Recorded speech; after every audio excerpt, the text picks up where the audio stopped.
May makakalaban na naman akong TikToker na sobrang lakas magzilong. Top 1 global nga pala kalaban ko dito. Syempre dahil bagong update si Aldous. Gagamitan ko ngayon siya ng marksman emblem. Sobrang sakit ng emblem ko guys. Kaya gamitin nyo na.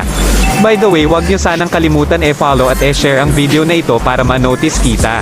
Nagpigil nga lang ako dito, tinipihan agad ako. Target Lock Shizo yung TikToker sa Facebook. Pati yung badang nakikisali sa away namin ng zilong. Dinaanan na nga lang kita dahil naaawa ako. Hindi ka ba naaawa sa sarili mo? Maglato-lato na lang daw ako, sabi ng badang. Napachat na lang ako dito ng kunwari natatakot ako. Para naman magmukha silang malakas. Ganito tayo ka-humble guys, kaya tayo lumalakas. Nakita ko nga palang naka triple kill itong zilong gods ng TikTok. Syempre dahil sobrang bait ko, pagbibigyan pa kitang makamania. Ganun tayo guys, kabait.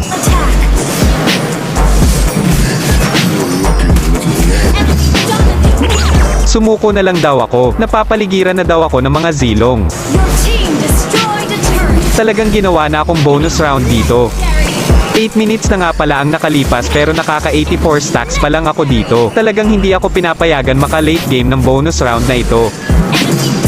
Wala nga pala sa lugar ko yung sumusuko. Kung naaalala nyo pa si Daxma, ganito nga din pala sasapitin ng kalaban ko ngayon.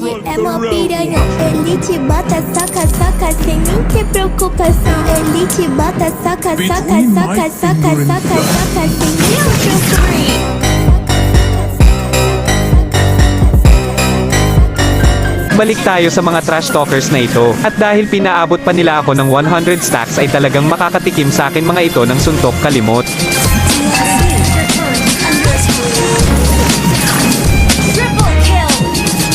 Kanina ka pa abang ng abang kaya tikman mo lasa ng suntok ko.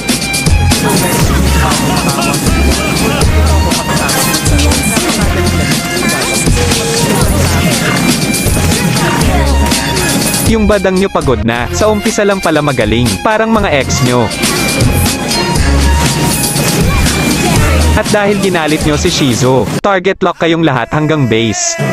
By the way, wag nyo sanang kalimutan follow at share ang video na ito para ma-notice kita. Gusto nyo ba malaman kung paano ko nakukuha ang mga skins ko? At kung bakit sobrang dami kong diamond sa Mobile Legends? Napakadali lang ng inyong gagawin. Nasa last part ng video. Huwag ka nang lalabas ng base.